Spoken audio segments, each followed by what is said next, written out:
નમસ્કાર મિત્રો, આજના નવા વિડીયોમાં આપનું સ્વાગત છે। આજે આપણે વાત કરવાના છે મહારાષ્ટ્રની સત્ય ઘટના પર। જૂઠો દીકરો। અમ્મા, તમારા દીકરાએ મની ઓર્ડર મોકલ્યો છે।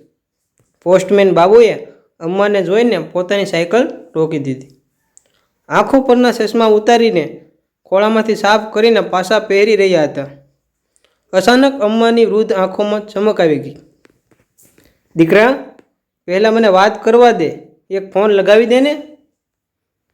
અમ્માએ આશાભરી નજરે તેની સામે જોયું, પણ એણે અમ્માને ટાળવાનો પ્રયત્ન કર્યો। અમ્મા, મારી પાસે એટલો સમય નથી। હું તમને દર વખતે તમારા પુત્ર સાથે વાત કરાવી શકું છું।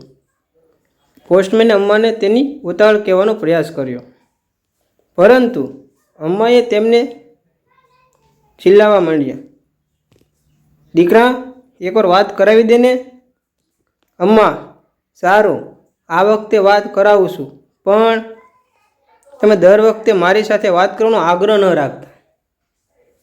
આટલું કહીને ટપાલી અમ્માના હાથમાં પૈસા મૂકતા પહેલાં તેના મોબાઈલ પર નંબર ડાયલ કરવા લાગ્યો। લો અમ્મા, વાત કરો, પણ બહુ બોલશો નહીં, પૈસા કપાય છે। તેણે પોતાનો મોબાઈલ અમ્માના હાથમાં આપ્યો।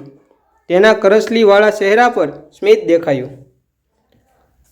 અમ્માએ તેના દીકરા સાથે વાત કરી અને મોબાઈલ ટપાલીને પાછો આપ્યો।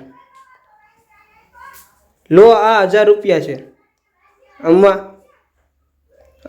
આટલું કહીને ટપાલીએ 10 ની નોટ અમ્માને આપી। તેના હાથમાં પૈસા ગણીને અમ્માએ તેને રહેવાનો ઈશારો કર્યો। હવે શું થયું અમ્મા? આ 100 રૂપિયા રાખ દીકરા। કેમ અમ્મા? તેણીએ આશ્ચર્ય વ્યક્ત કરતાં કહ્યું, દર મહિને પૈસા પહોંચાડવા ઉપરાંત તમે મારા પુત્રને મારી સાથે વાત કરવા માટે પણ કરાવો છો, તો કંઈક ખર્ચ થયો હશે નહીં? ઓહ ના અમ્મા, રહેવા દો। તે ઘણી ના પાડતો રહ્યો, પણ અમ્માએ બળજબરીથી તેને મુઠ્ઠીમાં 100 રૂપિયા નાખ્યા અને તે ત્યાંથી પાછા જવા માટે વળ્યા। અમ્મા ટપાલીને ઘણા આશીર્વાદ આપીને તેના ઘરની અંદર ગઈ। પેલો ટપાલી ત્યાંથી થોડા ડગલા આગળ વધ્યો કે કોઈએ તેના ખભા પર હાથ મૂક્યો।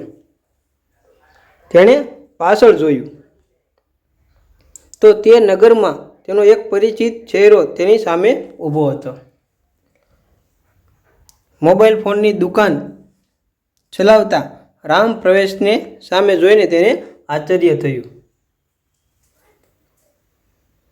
ભાઈ, તમે અહીં ક્યાંથી?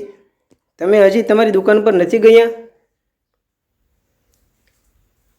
હું અહીં કોઈને મળવા આવ્યો છું, પણ મારે તમને કંઈક પૂછવું છે।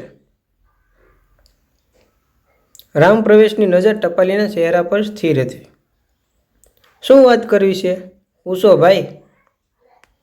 ભાઈ, તમે દર મહિને આવું કેમ કરો છો? મેં શું કર્યું ભાઈ?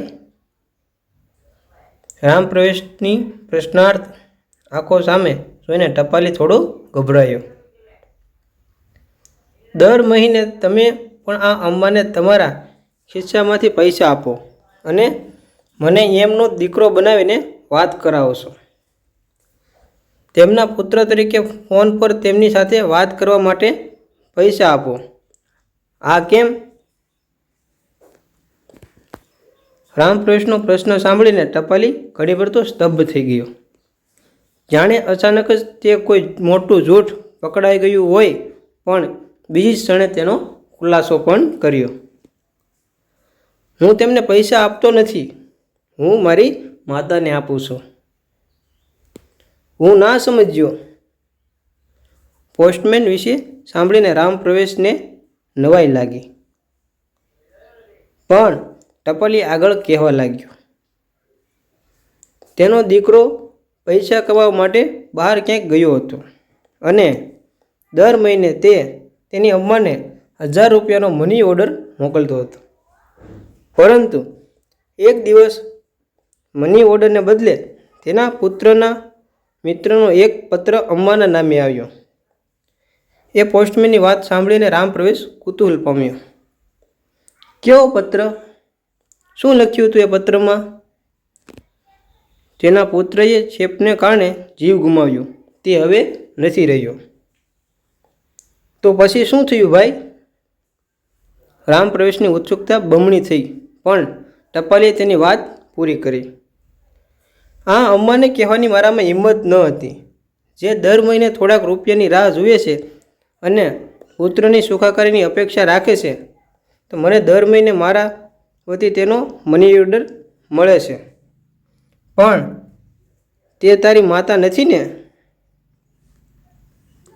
હું પણ મારી અમ્માને દર મહિને 1000 રૂપિયા મોકલતો હતો, પણ હવે એ મારી અમ્મા પણ ક્યાં છે?